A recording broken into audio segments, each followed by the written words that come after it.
लेकिन जो किसान भाई अपनी सूझबूझ समझदारी के साथ खेती करते हैं वे कहलाते हैं सफल किसान। जैसा कि हम सभी जानते हैं कि हमारे कार्यक्रम में हम आपको एक सफल किसान से मिलवाते हैं, तो चलिए आज भी सुनते हैं एक सफल किसान की कहानी उनकी जुबानी। हर सप्ताह की तरह इस बार भी हम आपको मिलवाएंगे एक ऐसे सफल किसान से जिन्होंने अपनी मेहनत और लगन से एक नई ऊंचाई हासिल की है।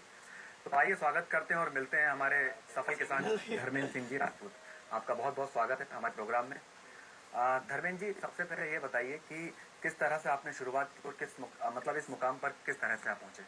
सर, मॉडल खेती की शुरुआत की मैंने, जिसके बाद वर्मी कंपोस्ट, बायोगैस, ड्रिप, टपक सिंचाई, जिसके बाद खेतों की मेड़ पर आसपास पर्यावरण के लिए वृक्ष लगाना, नरवैया ना जलाना, गहरी जुताई, बहुत सारे खेती में नई नई तकनीक मैंने अपनाई। क्या इसमें फर्क आया है जलवायु के हिसाब से किसानी को खेती करने में, या फसल को कितना फायदा या नुकसान है आने वाले 10 साल में या आने वाले पिछले 10 साल तक?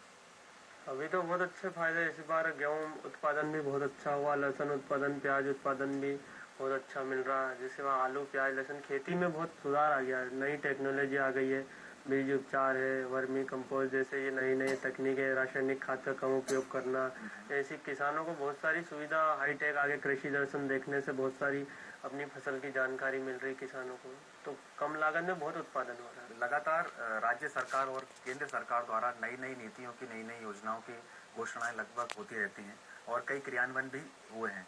तो आपने कुछ फायदा लिया है या आपको लगता है कि इनकी नीतियों से या ये जानकारियों से कुछ फायदा होता है? फायदा लिया ना, टपक सिंचाई ली है, स्प्रिंकलर ले रखा है, वर्मी कंपोस्ट बना रखा है, बहुत सारी सुविधा ले रखी है और फायदा भी है इस चीज से। लगातार हम देख रहे हैं कि हमारे युवा आज पढ़ाई करके या हमेशा सोचते हैं कि हम गांव के बाहर चले जाएं। तो आपने कभी सोचा कि हम गांव के बाहर चले जाएं? गांव में रहकर ही आपने इतना बड़ा काम किया और आज कई अवार्ड आपको मिले हैं, तो क्या आपके दिमाग में चल रहा था?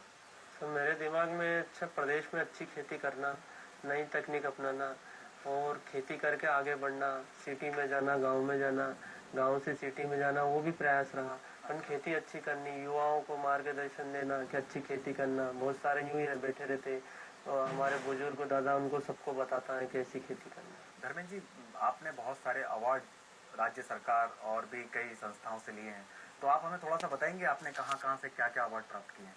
मुझे सबके पहले मध्य प्रदेश राज्य ये